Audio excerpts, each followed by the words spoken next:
Hello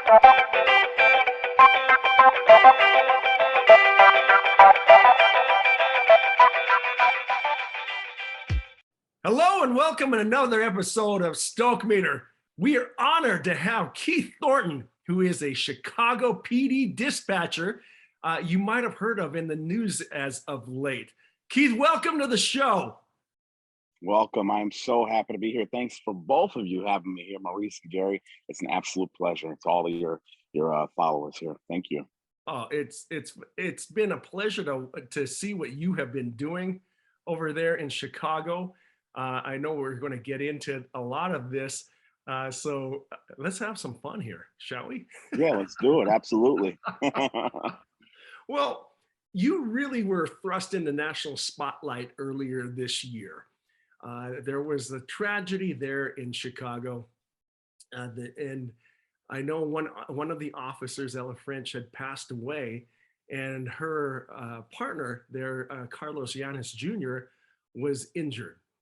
And you took over, you orchestrated that thing from a dispatching side in such a way that it was from the law enforcement community, and actually from here listening as a civilian, was really hero stuff, because it was a pure orchestration. But I remember also there was a lot of backlash, and I'm wondering why there was backlash. Can you take us through why there was some of that backlash? Well, number one, let's be perfectly clear here. This was not the passing of Officer Ella French. It was a brutal murder of her. And, you have people running rampant throughout this city and all across our country, and they're not held accountable for any of their actions, whether it be the smallest all the way up to the most craziest thing like this, and they're not held accountable. And so that's the number one problem. But she was murdered, and so yes, it's kind of like one of those things. I don't know what to call it. Unfortunate or fortunate situation be being there. Obviously, I always want to be in the heat of the moment. That's just me. I've always been that kind of guy to just jump in there and want to take over and do what I have to do. And I've always had that mentality. So it was a very unfortunate situation that came about with losing her.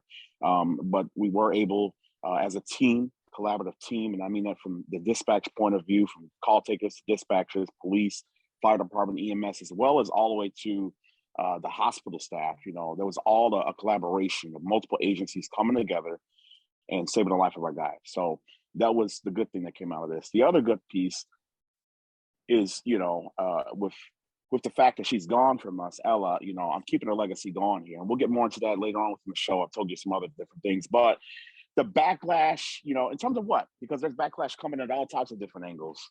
Yeah, I just remember there was something going on with you and the mayor over there. And I don't say remember, I read about it. Why?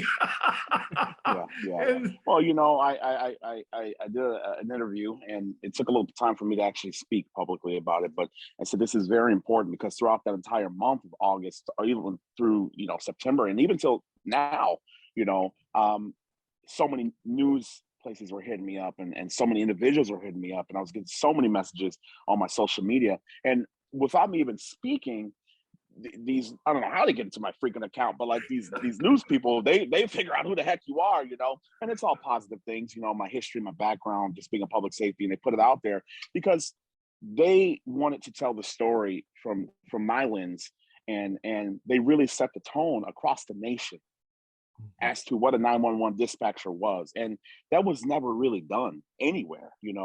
People hear and they see a movie here and there, and they just think this, but a lot of people don't know what a 911 dispatcher or call taker is. And it kind of set the tone for fire, police, and EMS, just telecommunicators across the country. So that was a positive thing. So finally, a month later, when it was actually exact month later after the passing of Ella French, when it aired, just a story of who I am, Black guy, gay guy, growing up on the city's west side, which is one of the roughest areas, not entirely pro-police, but here I am. I survived. I grew up. I did this, and I did this, and I handled the situation. And what do I want to see going forth? And it was all positive things, but not to go too much in depth, but I was brought into the office and told by my boss that, hey, basically the mayor's chief of staff called and said, basically, shut the hell up, abide by this and abide by this. Well, this is my personal life. I'm not representing anyone of my workplace. I'm not in uniform. I'm who I am, you know, and you're not going to shut the hell up. So that just made it even worse for Keith, because Keith now took a week to process this. And I said, you know, Keith, just don't say anything, stand down, do this. And then come Friday, I say, absolutely not doing it. It's not me, you know. And I just put a basic statement out there on my page. It was public. And I said, you know, you can share this with whomever, including her, you know, because one thing you're not going to do is tell me to shut the hell up. You know, that's going to bring out the more of me, because this job does not define me. Nothing defines me. I define myself, and I stand on, you know, backing the blue and supporting officers. I stand on Black people, whites, Asians, you know, Latinos. I stand on everyone, gay, straight, whatever. So this was something positive, and the fact that you're going to tell me to be quiet to showcase this positivity from your workers as well as your city, who all came together to do what we had to do, which is done on a daily basis, by the way, you know, and for all the negativity that Chicago gets, you're going to tell me to shut up? No. Then threatened to call me and say, I'm going to give him a phone call. Well, I said some words that I won't say here to my boss to deliver to her. I never got that phone call. I love it. Well, I'm just curious too. Gary is you're ER, right? Or Yeah, I'm actually first of all, I just want to say to anybody that's listening right now, what is the best, what's the best video, say like on YouTube, that people can search for to hear what happened? Ooh, I mean, you put Keith Thornton in there. This is just crazy. It's ridiculous. It's gonna come up. Okay, so you could, you know, but you could also put, you know, and it's sad, you know, but you know, this could be used, you know, in multiple ways to number one, for citizens and residents who have nothing to do with medical, fire, anything, and police work, but to go on there and just put Ella French audio, and you go on there and just listen. It brings awareness of what really goes on. This is not some movie or action flick or some TV show. This is reality. And actually, it's going on over and over. After that, we still have officers shot and killed in the line of duty all throughout this country, even after her. And I'm talking about tons, you know, shot at and everything else. So it brings awareness to just the regular person off the street who doesn't think they're important, but I do. Okay. You are very important, and we work for you. You know, let's get that clear. We work for you. And so you need to know what's going on. And this is the reality, but also law enforcement officers, EMS, fire, it's good for you guys as well to go out there and pay attention and review kind of footage like this, as well as other different things out there, because it brings tactical awareness as well. And we learn from everything. Not that anything was done wrong here, but even me, I've listened to it, you know, over and over again, you know, when it first took place, and then I have to take a break, but it will always stay with me in my heart. I always have to go back to it. The other day, I'm just driving, instead of listening to music, I'm listening to this, of what could I have done better, or what could have done better, you know, and that's just how I've always been that way. And people say, well, why do you listen to it? Well, it's what perfects me. You know, it's what keeps me sane. As crazy as that sounds, to hear that over and over again, it's what keeps me sane, so that I can prep. So if it happens again, I'm ready to go. It's not like I took some stagnant moment, you know, just throwing it to the side like, oh my God, that happened. No, my job is officer safety. My job is the protection of citizens of Chicago, and to get the best resources to you as quick as I possibly can.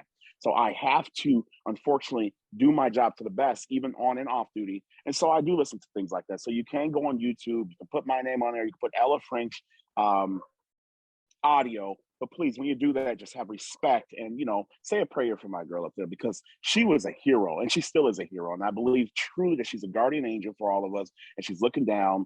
And once again, with what I'm doing now in Chicago, I'm truly trying to carry her legacy on. Yeah. So first of all, anybody that's listening to this, go listen to that audio. It's incredibly powerful, and it really does highlight what goes on behind the scenes. And it's not, this isn't Hollywood. This is real life. You know what I mean? And so I'm a ED manager at a trauma center.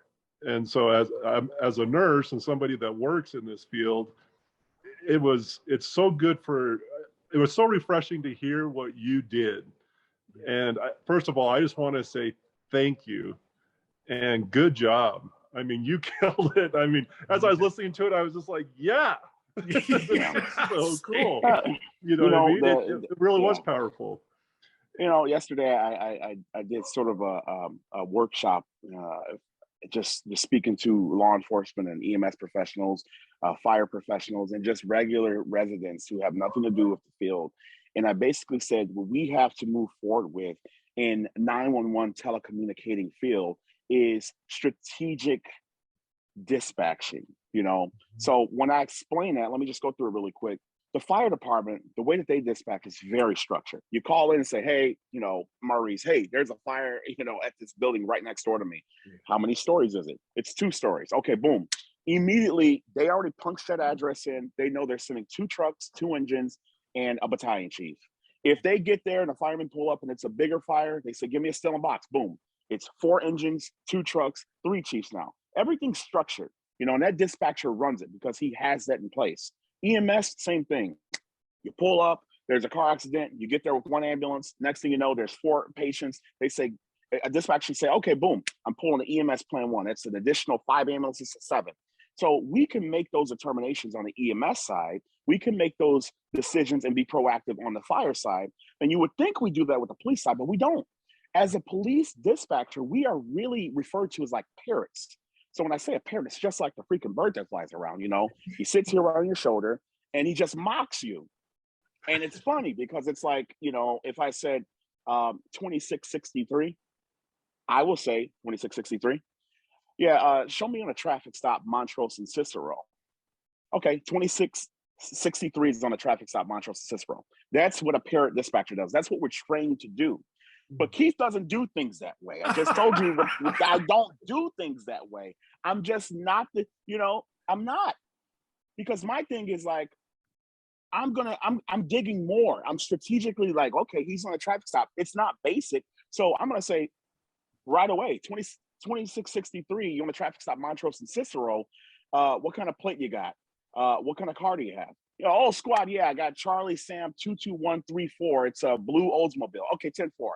Now, let's just say all hell breaks loose right then and there, with the first parrot dispatcher, Montrose and Cicero. That's all we have. Shots fired, officer down.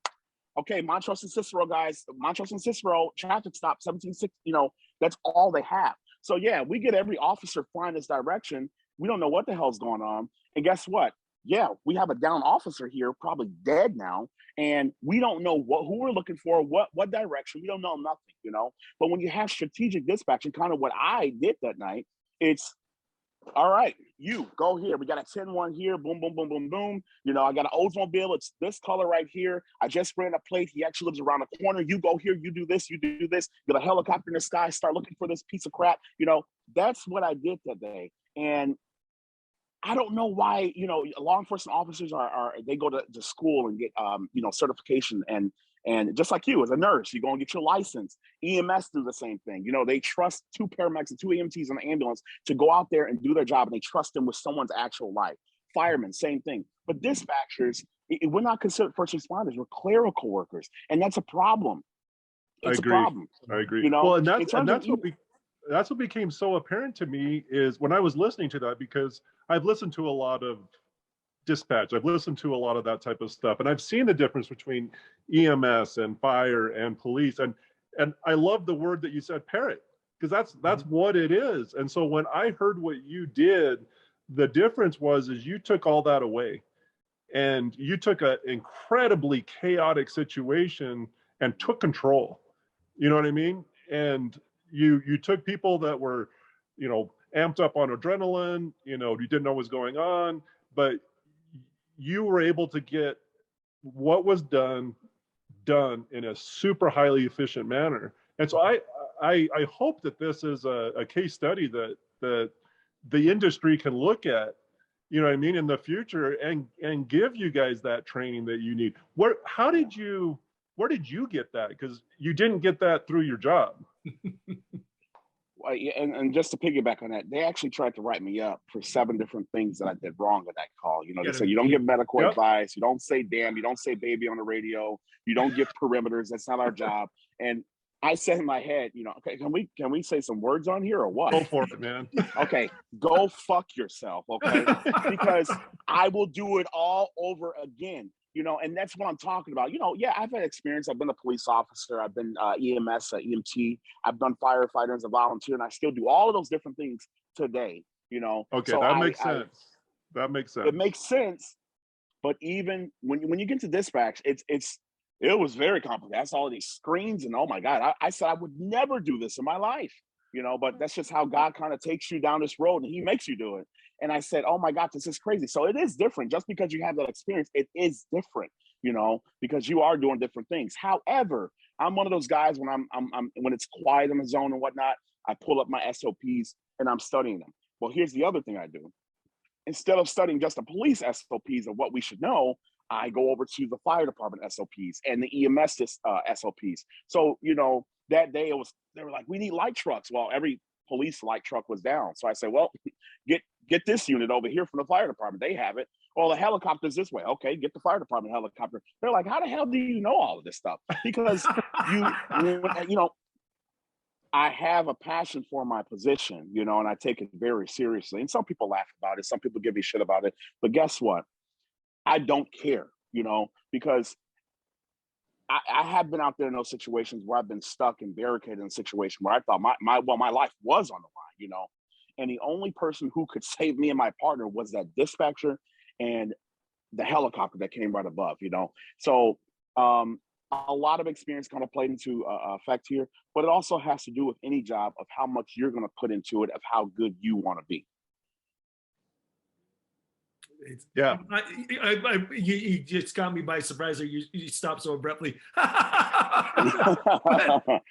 I took your breath away. You did take my breath away, and I as you were away. saying all of these different things here, and especially in light of what Gary has experienced in the emergency room there, one of the things that was very apparent through that recording is the tremendous care that you had for everyone involved in there, and that's something that isn't typically highlighted in media or anywhere else. You're in light of the current events, police are these caustic, crazy individuals. And I have a ton of friends that are officers, tons of them. And they are some of the salt of the earth. Every once in a while, you're going to have a bad egg and such. But, and here's the other thing. When you look at your description that you just said earlier, I am a proud, gay, Black American who also loves cops. Right? Yeah. That is so different now, right? I mean every goddamn thing here. I mean everything, it's wonderful. There's even some more things on the list that I haven't even mentioned, but let's go back to that, just me being caring or whatever, I appreciate it. And people are saying hero. I'm no hero, I just say I'm Keith, that's who I am. Mm-hmm. I'm just an ordinary guy, but I do have an extraordinary heart. And I love the officers out there. I know who they are. They're regular men and women just like me, Right. We just had, 2 officers who were engaged in a domestic the other day off duty, a male and a female in their own house. And next thing you know, a gunshot popped out. Officers get there. Well, the officer, unfortunately, is dead. Oh. So it's all in the news. No one knows what happened. And I'm not judging what happened. I'm just putting it out there that it was a domestic and he cheated, or this happened and this person was trying to kill himself and he tried to do this. Well, no one's going to really know the story. But what we do know is these were 2 officers, and someone said, well, they're supposed to hold themselves more accountable. And why are they in the domestic? Excuse me. They're regular human beings like you and I. And this is why it's so important to have these discussions that we're having now and mental awareness and different things of that nature. Because when we as first responders leave these jobs, there needs to be an outlet. But unfortunately, like anyone else, even yourself being a nurse, we go right back to our families and our children and our wives and our husbands and back to schooling and doing work on and schoolwork. It's so much stress still, on top of seeing this every single day, so you know, when I'm out there talking on the radio, whatever mood I'm in, I always come on that radio and I try to be like you two, kind of crazy a little bit, happy go lucky. You know, I try to make it lively and fun, despite whatever I'm telling them to respond to. And from what I hear, it's always a good, pleasant thing. So that night and every other night, in the middle of that, I was bawling, crying. By the way, the entire thing. My partner and I, we were crying. But you know, I had people behind me, my watch manager, my supervisor, like, hey. One guy even pulled up a phone and he showed me that this was live streaming throughout out of the country. And it was thousands of people on there right in the middle of this. And he said, I took my foot off the pedestal so no one could hear me. I'm bawling, crying, all in the thing like this. I was a little bitch. Okay. The point is, he goes, straighten it up. Everyone's listening to you. The world is listening to you right now. You've got to hold your voice so get your officers who are going through this know that you've got their back and everything's going to be okay. It's almost like Jesus, like literally, I'm Jesus. Like what the hell? This is like the biggest thing ever. But I tried to straighten it up, and you know they deserve that. You know they deserve that, and it's a hard situation. But these guys are just regular men and women like you, and they try to go out there to do selfless work. And yes, do we have some issues with some, like you said, bad eggs? We may have 1, 2, or 3 actually. You know, yes, but all of those great officers, they can't stand those officers who do nonsense like that because we have situations like this, you know? And so we hate it just as much as the regular citizen, you know, because it's wrong. But that's why we take this position to try to make it right. But we got to have more management to back, you know, these officers, but we also have to have more citizens and community to back these officers as well. Yeah. Well, and I think you kind of hit something on the head too when you said, okay, those officers and yourself and EMS and fire and everyone else, they are regular people. And they're doing a job that is incredibly stressful. And I know, and you know as well, Keith, that the whole self-care aspect of the jobs that you guys do is almost gone. It doesn't even exist, which is absolutely insane. And that's something that I hope changes as well. Because I know for a fact that, you know, right after you had that call, you didn't say, okay, I'm going to check out. I just had a really stressful situation. I'm going to go sit down for a while and I'm going to kick back. No, then you got another one and another one and another, you know what I mean? Well, I work 1:30 to 10 o'clock at night. That's the third watch. And it's the busiest shift. It's exactly what I just said, you know, it's the busiest shift. Mornings, they are just slow. You know, midnights, they start at 9:30 and go till like 6 in the morning. They pop off like in that beginning time, especially if it's like the weekend and bars and all of that, you know, 4th of July and New Year's, that's first watch at night. But the afternoon shift is the busiest. The moment we sit down, it's like it's like you just said a thriller that's nonstop. And I love it. I love every minute of it because I feel, and this is just me, I feel that this is allowing me to do the most that I can as a dispatcher in my position to help citizens. You know, yes, it's crazy and sometimes I'm cursing at the screen, but those are people. Those are people who are calling that need help. And I'm talking about person calling for help, person shot, shots fired, stabbing, person hit by a car, mom's down and unconscious now, overdose in a car with 2 kids in the back. It's crazy. It's like, and guess what? These officers go from this call to this shooting victim and see this one dead.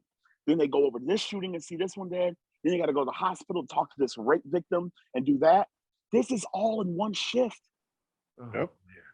One shift. And then the hours that we work, you get off at 10 o'clock or 11 o'clock, depending on the paperwork you do, and they want to have an outlet. So what is mainly their outlet? Well, you know, the wife's asleep, you know, my husband's asleep, the kids are asleep. I don't want to go home. All my other partners want to do something as well, but they can't really go home. So what do? Well, what's open at 11, 12 o'clock at night? The bar. Yeah. The bar. And so it becomes this routine now. And yeah, 1 or 2 times here or there, it's cool, you know, but it becomes a routine. And that affects people. And they don't really have an outlet because you can't always just stick with the people who are just in your I don't want to say clique, but just your colleagues. You need people who are outsiders, you know, and that's why I'm so glad to be on this platform for you because I'm talking to many of you who are not, you know, we come from all types of backgrounds, you know. Yep. So it's really us learning and having that insight that these are regular people, and it's okay to walk up to an officer and wave and say, "Hey, how's it going?" You never know who you'll meet. So we have a lot of work to do. One thing that you're teaching me here, both of you actually, Gary from the healthcare field and you and from the law enforcement field, is that oftentimes from our point of view as civilians, we forget the amount of empathy that we are lacking in certain circumstances. The stuff that you folks go through, for Gary and the COVID stuff, and you and all the, I mean, a regular person, and one night seeing all of that stuff going from call to call to call. Mm-hmm. I can't even fathom that. The amount of PTSD a lot of those folks might get from this is pronounced. Just seeing one of them, just seeing one of those circumstances, I can already tell that I would be one that would be in a rage that this happened to someone that couldn't stand up for themselves or so on. But to see that day after day, night after night, one thing I want to thank you for is of sharing those different things that people see that we don't typically hear of as regular citizens, and just the amount of duress that must come from that. I'm humbled. I'm actually quiet right now, which is not a big thing, but and I just want to say thank you both for that. I mean, I've known Gary for years, but just wow, man, hearing you two shatter like that, just wowsy. And go ahead. I'm sorry. No, go for it. I was just looking at something there.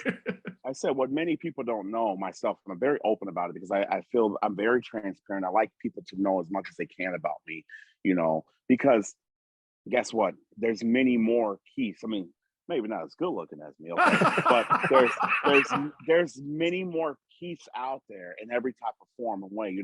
I battled with PTSD. I've had severe depression at one point in time, and these weren't necessarily, you would think like, oh yeah, the guy's been a police officer and South Central and this and that. A lot of it didn't really come from being, from any of my career fields. It was my personal life, things going on and relationships and this, and, so a lot of that stuff just pops up, and then if something personally in my life was affecting me, let's just say relationship life, and then I'm reading the domestic, that could kind of set a trigger. So I'm like, holy shit, that happened to me, So it's like, we are just regular people, and we all go through these different things, and we all have to find outlets. I don't care if you work at Target, a gas station, whatever, there's so much craziness that happens in all of our lives, and we all have to kind of find that outlet or that support system, that kind of just resets us and allows us to flourish again. And then once it's time, you go back and you do what you have to do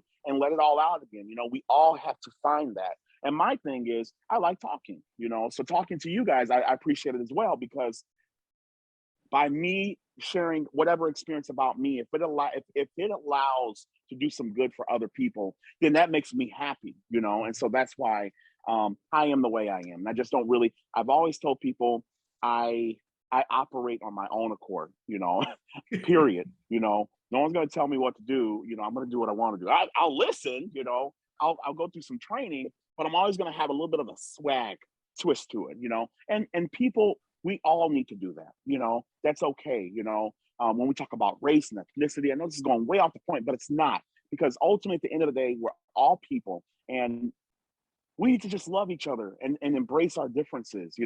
It's just amazing, being able to connect with you guys way in different places. I'm here in Chicago, but we're still connected in some way and fashion. And we're just people. We don't see color or anything else. We're just people. And look at the wonderful results. It is. Yeah. And I think go ahead. I think you see that in, when you have these type of teams, you see it in the military, you see it in police, law enforcement, you see it in healthcare. I mean, when you pull people together, man, it doesn't matter. All they care about is, man, are you on? Are we going to work together? Are we going to make this happen? Exactly. And I agree with you. I think that really is such a powerful force. One of the things that kind of hit me when you were talking about, kind of your experience and also my experience is,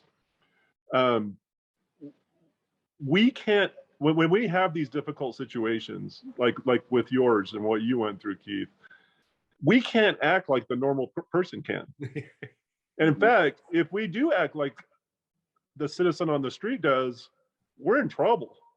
Yeah. You know what I mean? And so like for example, you know, like if I were in your situation and going through that call, I probably, with my training, I probably would have been like, not knowing what to do. I would have fallen apart. I would have been like on the floor, sucking my thumb, going, I don't know what to do. You know what I mean? And so I think it's so important that we have outlets for our first responders, law enforcement, you know, that type of thing, to, you know, you got to do something with that. You know what I mean? Yeah. You gotta heal somehow. And I think, again, I think we fail miserably at that. But anyway, Well, you my little just said side. the key word. You just said the key word of heal, because that's going to take me to my next thing. I feel this is my show now. Well, can I just go right into it? What I'm doing here? Do it. I've got something going on. If you guys go online, instead of putting Keith Thornton in there, just put Heal Chicago. It's www.healchicago.net. Okay. And here's what I'm doing. You know, I told you about Ella French. I love her. You know, I never got a chance to meet her, but I learned so much about her afterward, you know, and we would always message each other all the time prior to this, because I was always a dispatcher. I bounced all around the city. And so this is normal, actually. We don't really know a lot of our officers, you know, firemen or paramedics. We don't. You know, the huge center in the middle of Chicago and all these different fire stations and police stations, we only talk to you guys and only hear them. So to put a face on her that she's now gone, it's just very traumatic to me and very sad. But I always promise her when I talk to her, I say, I'm going to do some great things here in Chicago for you. And it's always going to be in remembrance of you to keep your legacy going, because she did a hell of a job when she was out here. For the small amount of time that she was here, she has, I mean, if you go back and just put her name, she saved a baby that was shot, and she did this and she did that, and she rushed a baby to the hospital. She did so many great things out here. But with Heal Chicago, we need a lot of healing. We need a lot of healing. And so it's my program organization that I've come up with. And basically, I'm going to very impoverished areas, distressed neighborhoods, right where gangbangers are at, right where drug dealers are at. Doesn't matter if it's on the west side with blacks, you know, this side with Mexicans and Latinos, this side with white people, way down by Chinatown with all of the Asians. It doesn't matter. I'm hitting all of them. If it's a distressed area, taking all my people who I've all of a sudden become like this famous dude with, and I say, listen, if you want to support me and if you love me, then you're going to stand behind me, and let's make this city what it needs to be, because it's not being done. I mean, let's, you know, 60 something freaking people shot every other day is ridiculous. And that's just shot. Won't even bring up the homicides.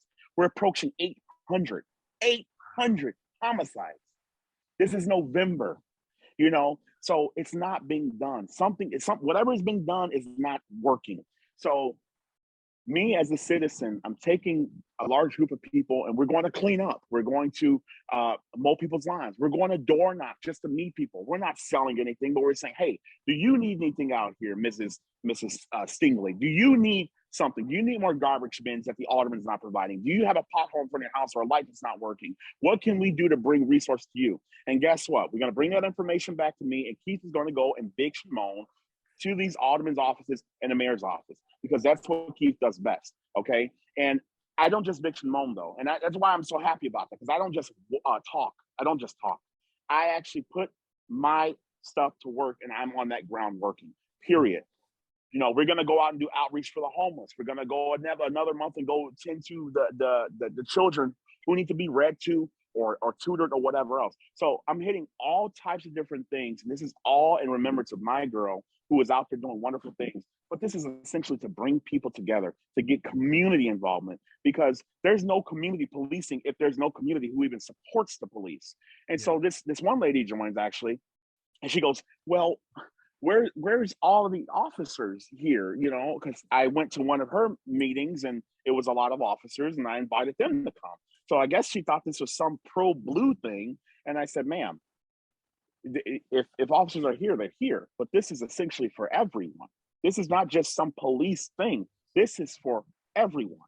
In order to heal Chicago, you need all hands on that. And she goes, well, how are we going to get these people to like the police? I said, ma'am, A lot of communities have grown up in their culture and they've been raised to not like the police because of so many different things. And I can even piggyback on that because I've experienced it. I was thrown up against gates and this and that growing up, just as a 7-year-old child walking to school, and then they check my book bag, find nothing, pull off. So there's things that I've gone through and some other people gone through that maybe you haven't gone through. And I'm very fortunate this happened. But in order for people in the community to trust us, we've got to just come together as a people. Remember I said officers are just people? Yep. There's a reason for that. We're all just people. And before any position or title, Democrat, Republican, white, black, Hispanic, Asian, your race, ethnicity, and all that pride and all that nonsense, before any of that, even before an American, we need to realize that we're children of God first. And whatever you believe, you need to realize that there's a higher being. I believe in God. We are that first before anything else. And we need to learn how to be great neighbors. So that's what this organization is all about. And when you go and you get the trust of the people out there, then they go, oh, Keith, you were a policeman? Hell yeah, I was a police officer. Yeah. And that's how you go about it. Like, man, I never knew this. And guess what? I do this too. And I do this. That's how you gravitate towards people and say, damn, this guy's pretty cool. And man, that lady over there, she's this. And that's a nurse right there. And that guy's white. Holy shit. I've never seen that in the hood. He's not going to come get drugs. He's actually over here trying to help us.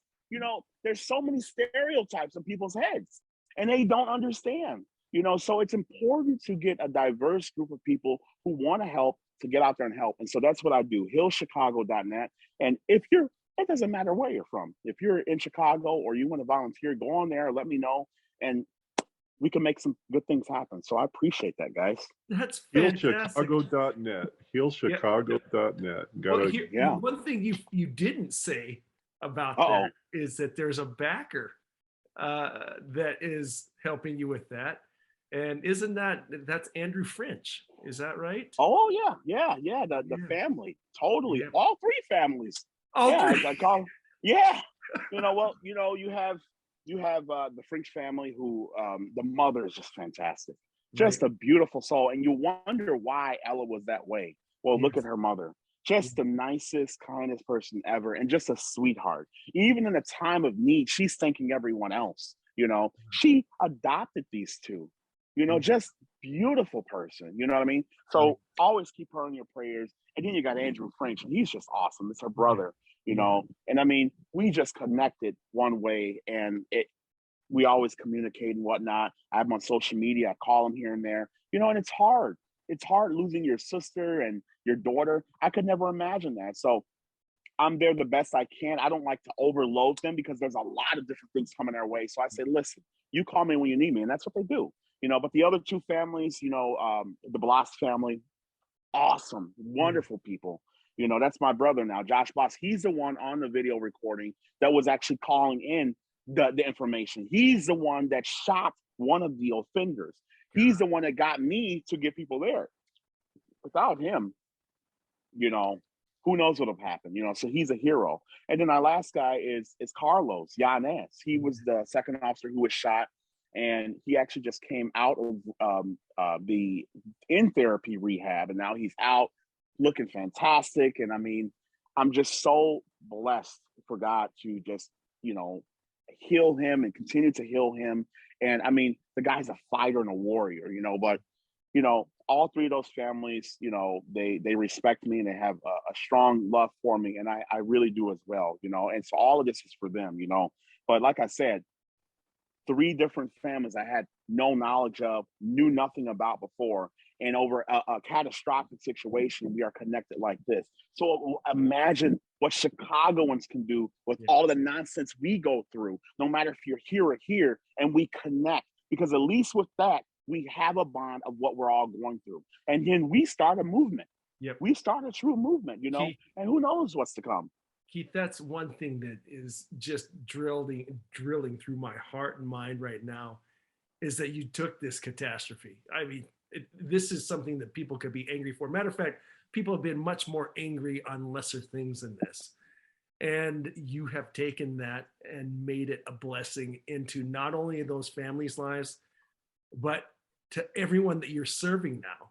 and it's a beacon to take a take a religious tone, if you will, but it's a beacon of what can be in Chicago, for heck's sake. I mean, this is crazy, and it's already working. And I think one of the things that is very attributable to you is your undying care for individuals. I remember watching an interview with you, and it was Carlos. I've never met Carlos. I've seen pictures of Carlos, but the announcement came that he was being released from the hospital, and you stopped the interview right there. I've got to go. You started tearing up. You remember this one? You started tearing up, and you beelined it to go check him out to make sure that you were there. And it was a poignant example of being there for people. You bring up connect. You can't connect unless you're willing to get past that. And thank you for your example, man. I'm just, it's no fair to our interviewees, because it seems like we're getting all the benefits listed to all this goodness that you guys are putting out there. But well, I just want to say, like, we just met, Keith. You don't know me from the Man in the Moon, but I am so proud of you and what you're doing. Thank you. Yeah. Thank you. Well, I want to thank you for your service as well, because a lot of times, you guys are often forgot about. And I'm sorry, this wind's out here hitting me, so my eyes are not. You're good. You're good. I'm not crying over you, Gary. Okay? Yeah, right. Whatever. Look, I know I said I'm a gay man, but let's not take this personally. Okay? Right? But no, honestly, for all that you guys do, because like I said, even beyond police officers, just when we have gunshot victims and traumatic situations, and even just basic medical emergencies that can turn downhill real quick, I see all of this. Like I said, I check out the fire board and this and that, because we go to these calls as well. And man, they're just UFC, U of I, Loyola, this place, Masonic. I'm just like, oh my God, these guys don't get a break neither. That ER, you guys work. And I noticed to be true, not just here in Chicago, it's everywhere. I worked in one of the busiest counties medical-wise in Los Angeles County. And we only had 2 hospitals, and only one was a trauma center. So, we had like a urban area, and then we had like a desert area. So like when you were out there, you and your partner better knew what the hell you were doing. And, because some transports work in a person, CPR, 45-minute drive. Sometimes you get helicopters to land just to fly them over here. So you really learned out in the field, but those are the only 2 hospitals or resources. And the trauma center was like the only one. So like they got everything. They got everything, So like, I know what you guys go through, and it's nonstop for you guys as well. And we just really, really thank people like you as well, because you're so important. And that means not just the nurses and the RNs and the BSNs and the doctors and the physicians and surgeons. It's the phlebotomists, the custodial workers who are cleaning the rooms really quick just to get the next people. It's everyone. And that's what I mean. About me, I'm always going to acknowledge everyone, because it's a team effort. And that it doesn't happen as often. And that pisses me off now, Maurice. That really pisses me off. When I see unjust being done, and the lowest guy on the totem pole, even at my job, I speak to people in Spanish, and most of the custodial workers are Spanish speaking. I learn it just to speak with them. And, here you come with this little lady, and she brings me like tostadas or something, and like this, and then I go, how does she know you? Because I fucking talked to her. She's the nicest lady ever. I know her kids. I know this. She shows me pictures, and you talk about communication and connecting. You don't have to know the whole full language. Even just saying, oh, how do you say hi? Hola. And then they'll laugh and they'll say, oh, hi. And right there, you build a connection. Even if that's the only word you say to them every day and they wave. And I don't understand how people have lost that. It's gone. Yeah. Well, what the hell? Everything you're talking about,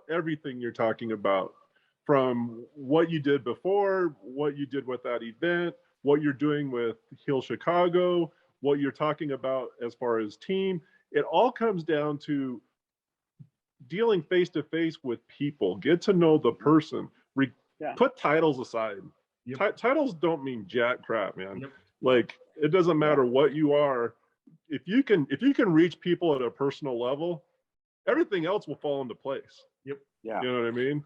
And so, like the stuff you're doing with Heal Chicago, your success is because you're dealing with people first. You're not coming in saying, I'm an officer, or I'm this, or I'm that, or I'm, you know what I mean? I'm not coming in as an organization of Black people or white people or whatever. Right. Yep. I loved it how you introduced. I'm Keith, man. How are you? Yeah. The police officers come on the radio, like, as soon as they hear me, sometimes we have primary and secondary. So primary is the one that's talking all day. And then secondary for the day is kind of like, the assistant to the primary. So you don't really hear the secondary. He or she will run license plates when the officer needs them, or do callbacks, say, hey, come outside, the police is outside, but you don't really hear that secondary. But every once in a while, I'll have a primary talking the whole day. And then, I'll be secondary. So I'm over there chilling, relaxing. And then this officer comes up and says, squad, can I run a plate? So she'll say 10-4, and I go, damn it, I got to do something now. So now I'm running Charlie, Sam 111. I get it back on my computer, and then I have to read it back and say, hey, you had a gas clearance ballot, to a Joe John coming back from this address, whatever. And then before even, sometimes I say, hey, John Allen's popping a warrant, out of the county. You want it for this and this. And before they can even say, 10-4, and they're all serious about it, they have a fucking felon right by them. They go, is that K-Dog? Is that Pete? And then there's another, they call me, hey, K-Money. They K-Money on the house, So, I'll come on and say, yeah, good afternoon, guys. By the way, yeah, he's popping that warrant, put cuffs on the guy, But those are the people moments right there, that kind of breaks that shitty moment that they may be going through that day, And so to be able to do that just by them hearing your voice, it's amazing. It's amazing. And so, it's just a blessing. I just really thank God for making me this way, because this is me, and I'm not perfect or anything, but I'm very happy with how I treat people and how I stand up for people with justice. And there's nothing wrong with being happy about who you are. And I want other people to realize that as well, because we all have good within our hearts. We just got to show it. And sometimes we're afraid to show it because of others or situations we're going through. Screw that shit. Just get out there and do it. Be you. Be you. Well, I think I don't know if you probably understand this more than anyone. Is that it's the organizations, the corporations, whatever you want. They try and stamp that individualism out. Yeah. Whereas that's what makes things work. Yep. It's the personality of Keith's that make the job happen. You know what I mean? Yeah. And so I always tell my staff is like, don't work scared. Be you. Work. Do what you know how to do. Yeah. And we got your back. Yep. You know what I mean? But it's so frustrating to see how like how you got in trouble, and you had like 7 things levied against you or whatever. It's like, man, let's get back to the fun of going to work. Yeah. Know your job and do your job accordingly. Don't go crazy and whatnot, but be who you are.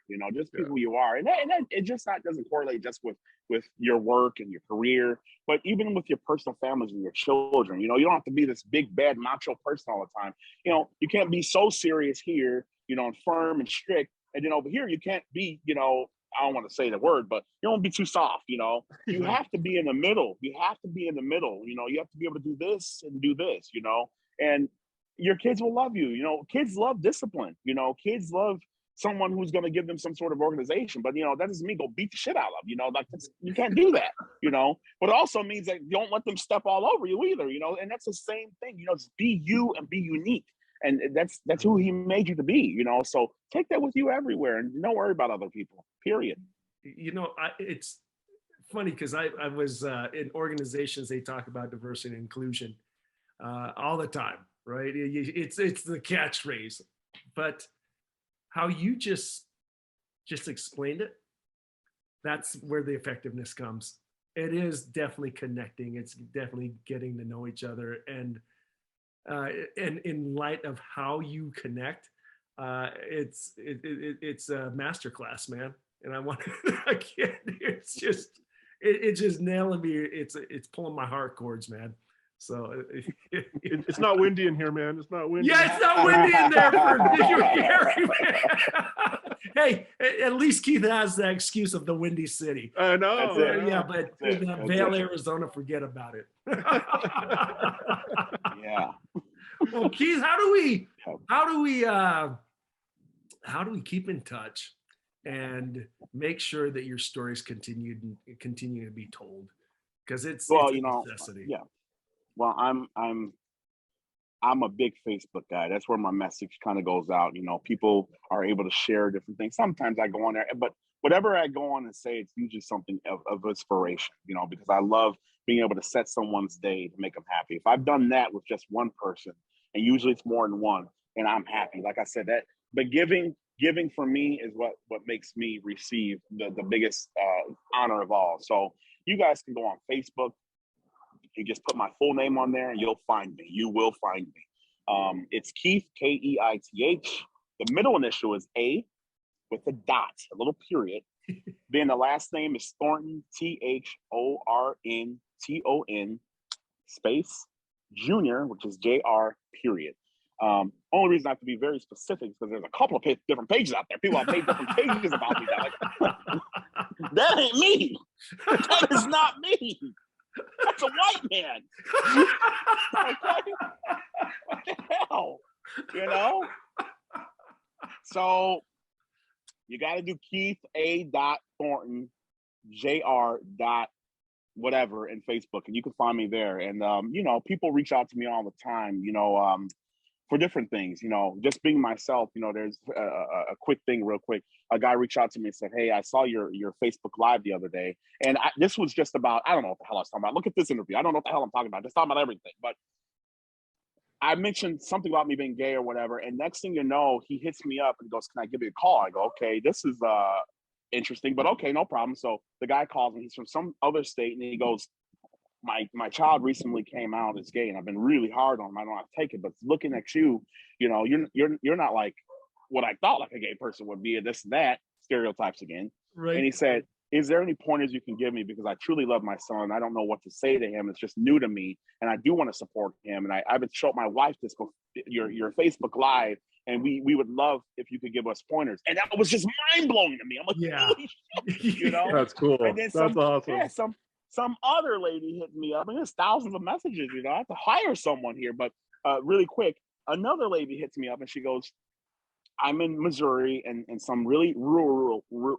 part, and I've been a dispatcher for such and such years. It's only 3 dispatchers there, and they were handling their thing. They were handling their area. 1 per shift, which was already under the means of what they needed more manpower.